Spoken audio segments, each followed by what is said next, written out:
আসসালামু আলাইকুম রহমতুল্লাহ। তোমরা যারা 2025 সালে প্রাথমিক বৃত্তি পরীক্ষা দিবে এবং আপনারা যারা গার্ডিয়ান আছেন আমার আজকের এই ভিডিওটি দেখছেন, আপনাদের যদি কোনো বাচ্চা থাকে, ছেলে অথবা মেয়ে, যে 2025 সালে বৃত্তি পরীক্ষা দিবে, প্রাথমিক বৃত্তি পরীক্ষাটি, তাহলে আপনাদের জন্য একটি সুসংবাদ। সেটা হচ্ছে যে আমরা আমাদের চ্যানেলে প্রাথমিক বৃত্তি পরীক্ষা যে বিষয়গুলো আছে সেই বিষয়গুলো নিয়ে আমরা ধারাবাহিকভাবে ক্লাস নিয়ে আসবো ইনশাল্লাহ। তো আজকে তারই ধারাবাহিকতায় আমরা একটি মডেল নিয়ে হাজির হয়েছি। এটা একটা নমুনা কোয়েশ্চিন।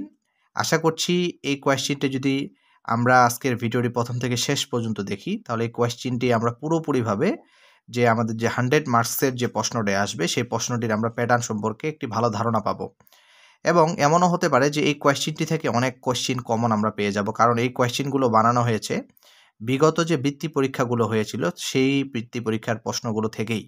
ওকে, তো আসুন, আপনারা যারা গার্ডিয়ান দেখতেছেন এবং তোমরা যারা ছাত্ররা আছো, তোমরা দেখতেছো, আমি তোমাদের উদ্দেশ্য করেই কথাগুলো বলবো। তো চলো আমরা শুরু করি। তো দেখো, প্রাথমিক বৃত্তি পরীক্ষা 2025, এখানে বিষয় কি কি থাকবে তোমরা জানো। বিষয় থাকবে হচ্ছে বাংলা, গণিত, ইংরেজি ও প্রাথমিক বিজ্ঞান। এই 4টা বিষয়ের উপর আমাদের 100 মার্কসের একটা পরীক্ষা অনুষ্ঠিত হবে। ওকে, তো এখানে সময় কিন্তু থাকবে 2 ঘন্টা। এমসিকিউ থাকবে এবং কিছু রিটেনও থাকবে। তো দেখো এখানে কি দেওয়া আছে, যে দ্রষ্টব্য সঠিক উত্তরটি টিক চিহ্ন দাও। একাধিক উত্তরের টিক চিহ্ন থাকলে কিন্তু কি হবে, উত্তরটি বাতিল বলে গণ্য হবে। ওকে, আচ্ছা, তো দেখো প্রথমে যেটা দেওয়া আছে সেটা হচ্ছে বাংলা। বাংলাতে কিন্তু 25 মার্কস থাকবে। বাংলাতে 25 মার্কস এখানে কিন্তু আমাদের থাকবে। ওকে, তো দেখো প্রথমে ক নাম্বারে কি থাকবে, বহু নির্বাচনী প্রশ্ন। এই বহু নির্বাচনী প্রশ্ন থাকবে আমাদের 15টা। আমরা যদি 15টি উত্তর দিতে পারি তাহলে আমরা 15 পেয়ে যাব। ওকে, আচ্ছা, তো দেখো আমরা শুরু করি। দেখো 1 নাম্বার যে প্রশ্নটি আছে সেটা হচ্ছে, এটা আমাদের বাংলা, তোমাদের যে সাহিত্য বইটি আছে সেই সাহিত্য বইটি থেকেই এই 15টি প্রশ্ন তোমাদের আসবে। ওকে, তো দেখো 2-1টা গ্রামারের প্রশ্ন আসতে পারে। তো বিজু উৎসব কারা পালন করে? বিজু উৎসব কারা পালন করে? এটা উত্তর হবে হচ্ছে চাকমারা। এটা উত্তর কি হবে, চাকমারা। তোমরা মনে রাখতে পারো চাবি দিয়ে, চাবি। হ্যাঁ, তাহলে বিজু উৎসবটা চাকমারা তোমার হচ্ছে পালন করে। ওকে, আচ্ছা, বীরেরা কি সাদরে গ্রহণ করেছে? বীরেরা কি সাদরে গ্রহণ করেছে? এটার অ্যান্সার হবে হচ্ছে কি, মরণ যন্ত্রণাকে। অ্যান্সার কি হবে, মরণ যন্ত্রণাকে। ওকে, আচ্ছা, 3 নম্বরে ক্যাঙ্গারু বললেই মনে পড়ে যে দেশের কথা, সেটা কি হবে বলো তো, অস্ট্রেলিয়া, তাই না? ওকে, আচ্ছা, কার জন্য বনে আবার শান্তি ফিরে আসলো? কার জন্য বনে আবার শান্তি ফিরে আসলো? এটা হবে কি, শেয়াল। এটা কি হবে, শেয়াল। ওকে, আচ্ছা, সন্ধ্যাবেলায় ইমদাদ হক কি করে? সন্ধ্যাবেলায় ইমদাদ হক কি করে? মালিশ মাখে। মানে সন্ধ্যাবেলায় ইমদাদ হক কি মালিশ মাখে। ওকে, আচ্ছা, তারপরে 6 নম্বরে দেখো, যে মুক্তিযোদ্ধাদের আক্রমণে পাকিস্তানিদের কয়টি স্পিডবোট ডুবে গিয়েছিল? তাহলে কয়টা হবে বলো তো, 7টা, তাই না? তাহলে 7টি স্পিডবোট ডুবে গিয়েছিল। আচ্ছা, তারপর 7 নম্বরে 21শে ফেব্রুয়ারি আমরা কোন দিবস পালন করি? 21শে ফেব্রুয়ারি আমরা মাতৃভাষা দিবস পালন করি। ওকে, ক নাম্বার। আনন্দপুরে কখন মেলা বসে? আনন্দপুরে কখন মেলা বসে? পহেলা বৈশাখে। পয়লা বৈশাখে আনন্দপুরে মেলা বসে। ওকে, পল্লীতে কুকুরের দল কখন ডাকে? পল্লীতে কুকুরের দল কখন ডাকে? নিশি রাতে। কখন ডাকে? নিশি রাতে। ওকে, আচ্ছা, বাংলাদেশে কত সালে স্বাধীনতা অর্জন করে? বাংলাদেশ কত সালে স্বাধীনতা অর্জন করে? এটা হবে 1971 সালে। এটা কি হবে, 1971 সালে। ওকে, আচ্ছা, এরপরে দেখো এই যে এখানে আছে, দেখো এই যে যুক্ত বর্ণটা, এখানে কি কি যুক্ত বর্ণ আছে? এখানে কি কি যুক্ত বর্ণ আছে বলো তো? এখানে আছে হচ্ছে চ আর ছ, তাই না? তোমরা দেখতে পাচ্ছ এখানে কি কি আছে, চ আর ছ। তাহলে উত্তর কোনটা হবে, খ নাম্বার। আচ্ছা, 12 নম্বর প্রশ্নটি দেখো। 12 নম্বর প্রশ্নটা দেখো কি বলেছে, যে দর্শকেরা কিভাবে ফিরে যায়? দর্শকেরা কিভাবে ফিরে যায়? তাহলে এটা উত্তর কি হবে, কোলাহল করতে করতে। কোলাহল করতে করতে। কি শুনে সবার প্রাণ মুগ্ধ হয়? কি শুনে সবার প্রাণ মুগ্ধ হয়? এটা হবে কি, পাখির গান। 14 নাম্বার দেখো কান্তজির মন্দির কোথায় অবস্থিত? এটা হবে দিনাজপুরে। কান্তজির মন্দির কোথায় অবস্থিত? আমাদের দিনাজপুরে। আমাদের কিন্তু দিনাজপুরে কান্তজির মন্দির অবস্থিত। হ্যাঁ, যারা আপনারা অন্য ডিস্ট্রিক্ট থেকে দেখতেছেন তারা আমাদের কান্তজি মন্দিরটি ঘুরে যেতে পারেন। কান্তজি মন্দির, রামসাগর এগুলো এবং আমাদের দিনাজপুরের বিখ্যাত ঐতিহ্যবাহী একটা জায়গা, সেটা হচ্ছে স্বপ্নপুরী। আপনারা ঘুরে যেতে পারেন। ওকে, আচ্ছা এবার দেখেন 15 নম্বরে যোগেশ চন্দ্র ঘোষ কত বছর বয়সে প্রাণ হারায়? এটা হবে কি 84 বছর বয়সে। এগুলো কিন্তু আমি আমাদের যে তোমাদের যে বাংলা সাহিত্যটি আছে, বাংলা সাহিত্যটি প্রাথমিক বাংলা যে তোমাদের 5ম শ্রেণীর যেটা আছে সেই বই থেকেই কিন্তু নেওয়া হয়েছে। তোমরা এখনও মনে হয় বইটি পাওনি এবং পড়া শুরু করোনি, কিন্তু এই প্রশ্নগুলোই আমাদের বই থেকেই এইভাবে করে আমাদেরকে পড়ে পরীক্ষার জন্য প্রস্তুতি নিতে হবে। ওকে, তাহলে 1 নাম্বার ক নাম্বারে যেটা ছিল বহু নির্বাচনী সেগুলো আমরা শেষ করলাম 15টি। এখন আসো খ নাম্বারে আমাদের কি আছে দেখো। খ নাম্বারে একটা রচনামূলক প্রশ্ন আসবে। এই প্রশ্নটাও কিন্তু তোমাদের বই থেকে আসবে। যেমন এখানে দেখো তোমাদের যে শখের মৃৎশিল্প গল্পটি আছে সেখান থেকে একটা প্রশ্ন দিয়েছে যে মাটির শিল্প কেন আমাদের ঐতিহ্য গৌরবের বিষয়। এখানে আমাদের কত মার্ক থাকবে? 10 মার্ক। এখানে কিন্তু তোমাদের এক্সট্রা করে কোনো খাতা দেওয়া হবে না। তোমাদের এই একটা জায়গা থাকবে প্রশ্ন লেখার জন্য, একটা ফাঁকা জায়গা দেওয়া থাকবে। তোমাকে কিন্তু সেই জায়গাটির মধ্যেই কিন্তু উত্তরটি লিখতে হবে। ওকে, মানে এই প্রশ্নটির মধ্যেই তোমাকে উত্তরগুলো সব লিখতে হবে, লিখিতগুলোও লিখতে হবে এবং নৈবেত্তিকগুলোও এখানে দিতে হবে। ওকে, তাহলে এই প্রশ্নটির উত্তরগুলো আমরা এই জায়গাটাতে লিখে দিতে পারি। ওকে, তো এটা আমরা আজকে দেখব না। হ্যাঁ, আমরা জাস্ট খালি প্রশ্নগুলো দেখব, প্রশ্নের প্যাটার্নগুলো দেখব। তো এই যে উত্তরগুলো আমরা এই জায়গায় লিখে দিব।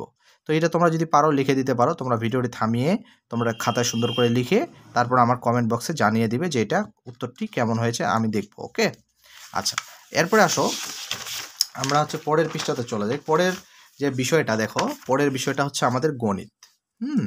পরের বিষয়টা কি আমাদের? গণিত। এখন আমরা গণিতের প্রশ্নটি সলভ করব। দেখো এখানেও দেখো আমাদের 15টা, এখানে প্রত্যেকটার জন্য 1 মার্ক, 15 একে 15। আর গণিতে আমাদের 25 মার্ক থাকবে। দেখো বহু নির্বাচনীগুলো দেখো। 2 ডজন আমের দাম 96 টাকা হলে একটি আমের দাম কত? তাহলে এটা উত্তর হবে কয় টাকা? 4 টাকা। ওকে, আমরা এটা সলভ করে দেখব না, আমরা জাস্ট খালি প্রশ্নটা দেখতেছি উত্তরটা সহ।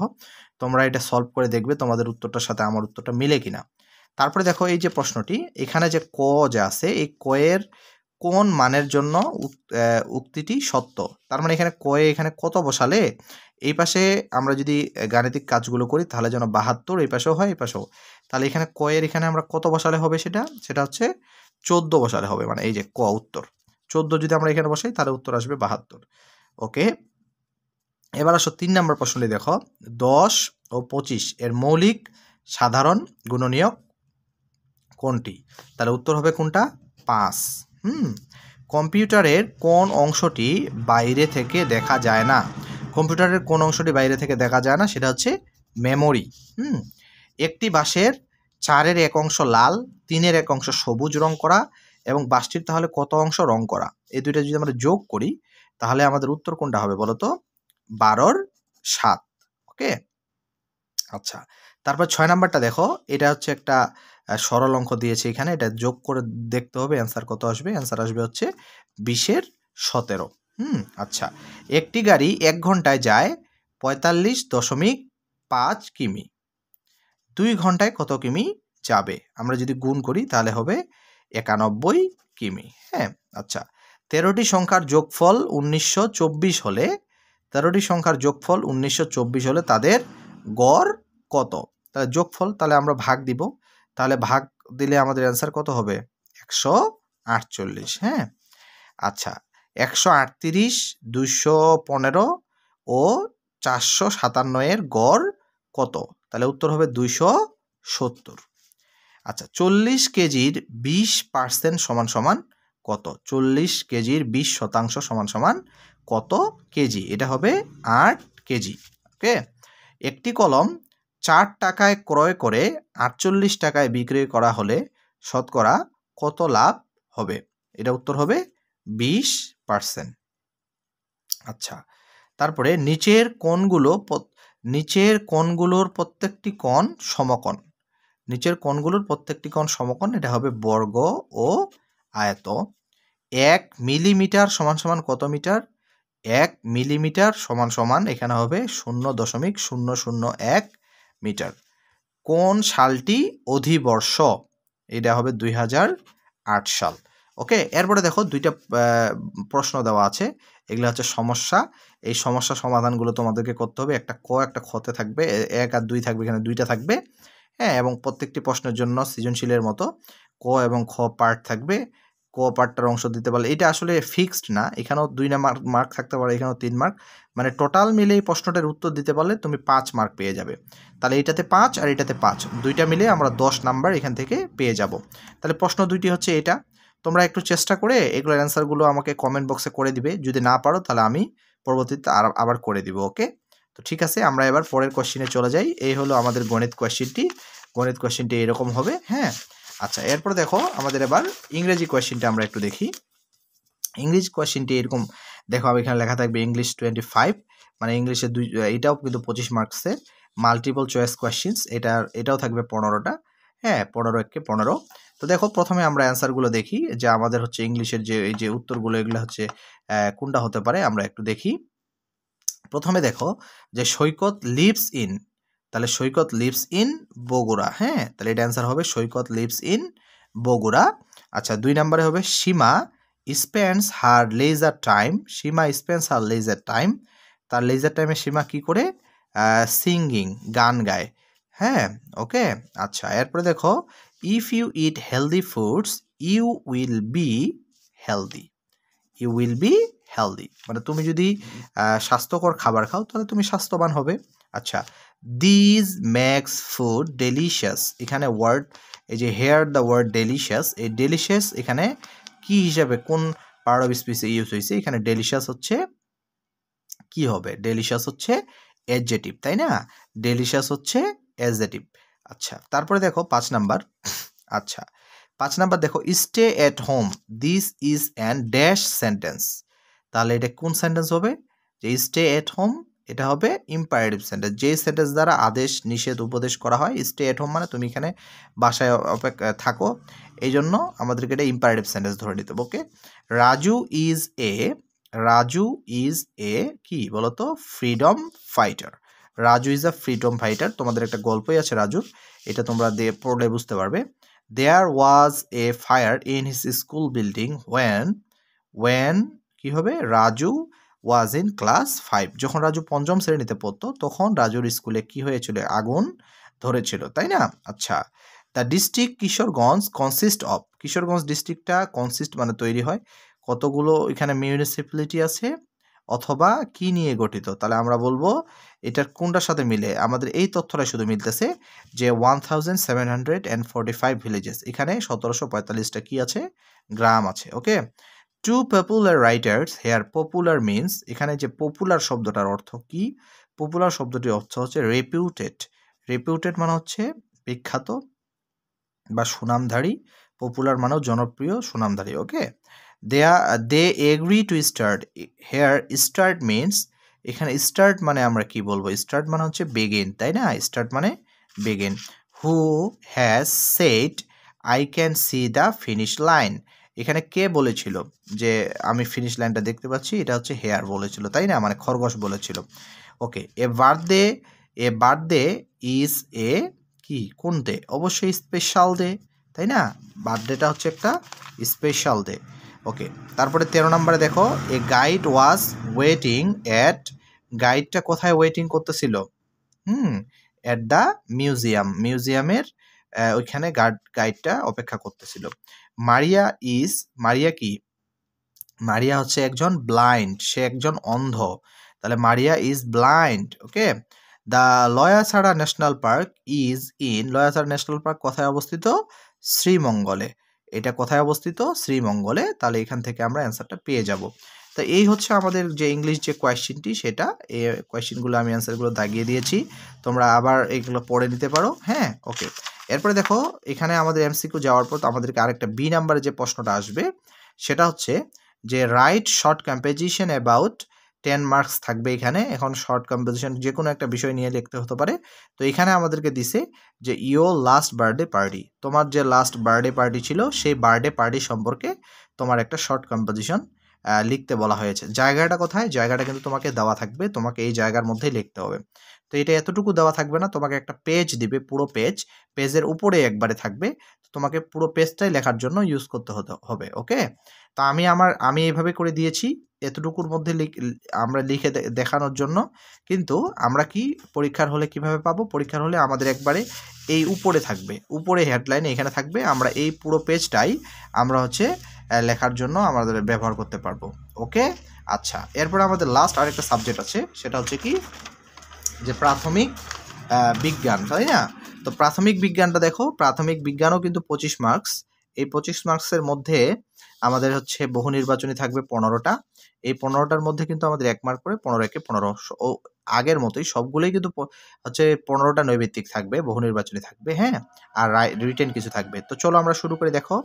1 নাম্বার হচ্ছে শক্তির মূল উৎস কোনটি? তো শক্তির মূল উৎস কোনটি? 1 নাম্বার অ্যান্সার হবে হচ্ছে সূর্য, ওকে? কোনটি বায়ু দূষণের কারণ? কোনটি বায়ু দূষণের কারণ? সেটা হচ্ছে কলকারখানার ধোঁয়া। আচ্ছা, কোনটি পানি দূষণের ফলে হয়? এখানকার মধ্যে কোনটি পানি দূষণের ফলে হয়, মানে কোন রোগটা হয়? সেটা হবে ডায়রিয়া। আচ্ছা, উদ্ভিদের পুষ্টি শোষণের জন্য কোনটি প্রয়োজন? উদ্ভিদের পুষ্টি শোষণের জন্য কি দরকার? পানি প্রয়োজন, তাই না? কোনটি পানি দূষণের কারণ? কোনটি পানি দূষণের কারণ? এখানে অ্যান্সার হবে হচ্ছে নর্দমার বর্জ্য। চিপসের প্যাকেটে কোন গ্যাস ব্যবহার হয়? চিপসের প্যাকেটে কোন গ্যাস ব্যবহার হয়? সেটা হবে নাইট্রোজেন। পর্বতারোহীরা সিলিন্ডারে কোন গ্যাস নিয়ে যান? কোন গ্যাস হবে? অক্সিজেন। নিচের কোনটি যান্ত্রিক শক্তি? নিচের কোনটি যান্ত্রিক শক্তি? এটা হবে বায়ু প্রবাহ। মাছ ও মাংসে কোনটির মাধ্যমে পচন ধরতে পারে না? তাহলে এটা কি হবে জানো? এটা হবে মানে মাছ ও মাংসে কোনটির মাধ্যমে পচন ধরতে পারে? কোনটির মাধ্যমে পচন ধরতে পারে? সেটা হবে কি? ব্যাকটেরিয়া। আচ্ছা, কোনটি ম্যালেরিয়া বা ডেঙ্গু রোগের বাহক? কোনটি ম্যালেরিয়া বা ডেঙ্গু রোগের বাহক? এটা কি হবে বলো তো? মশা। সূর্যের চারিদিকে একবার ঘুরে আসতে পৃথিবীর কত সময় লাগে? এটা হবে কত? 365 দিন, তাই না? 365 দিন। শিল্প বিপ্লব কখন হয়েছিল? শিল্প বিপ্লব হয়েছিল 18 শতকে। তথ্য বিনিময়ের জন্য কোন যন্ত্রটি ব্যবহার করা হয়? তথ্য বিনিময়ের জন্য কোন যন্ত্রটি ব্যবহার করা হয়? সেটা হবে কি? মোবাইল ফোন, তাই না? এটা অ্যান্সার হবে হচ্ছে মোবাইল ফোন। বায়ুচাপ অত্যাধিক কমে গেলে কি হয়? বায়ুচাপ অত্যাধিক কমে গেলে কি হবে? ঝড় হবে। কি হবে? ঝড়। আচ্ছা, জলবায়ু কিভাবে পরিবর্তন হয়? জলবায়ু কিভাবে পরিবর্তন হয়? সেটা হবে কি?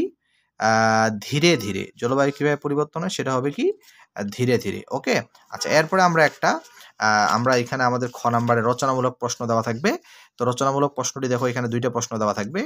একটা প্রশ্নের জন্য 5 আর একটা প্রশ্নের জন্য 5। তো এই প্রশ্নগুলো লেখার জন্য তোমাদেরকে জায়গা দেওয়া থাকবে। একটা পৃষ্ঠার অর্ধেকটা থাকবে একটা প্রশ্নের জন্য, আরেকটা অর্ধেকটা থাকবে আরেকটা পৃষ্ঠার জন্য, হ্যাঁ? তো প্রশ্নটি কি দেখো, কেন নবায়নযোগ্য সম্পদ অনবায়নযোগ্য সম্পদের বিকল্প হিসেবে ব্যবহার করা উচিত? এটা একটা প্রশ্ন। 2 নম্বর প্রশ্ন হচ্ছে গ্রিন হাউজের ভেতরের পরিবেশ গরম থাকে কেন? ব্যাখ্যা করো। এখানে প্রশ্নটা কিন্তু অবশ্যই অনেক 7 থেকে 8টা লাইন অথবা 10টা লাইনে লিখতে হবে এবং ব্যাখ্যামূলক প্রশ্ন লিখতে হবে। এটা শর্ট প্রশ্ন হবে না, একটু বড় প্রশ্ন করে লিখতে হবে। তাহলেই কিন্তু পুরো নাম্বারটি পাওয়া যাবে।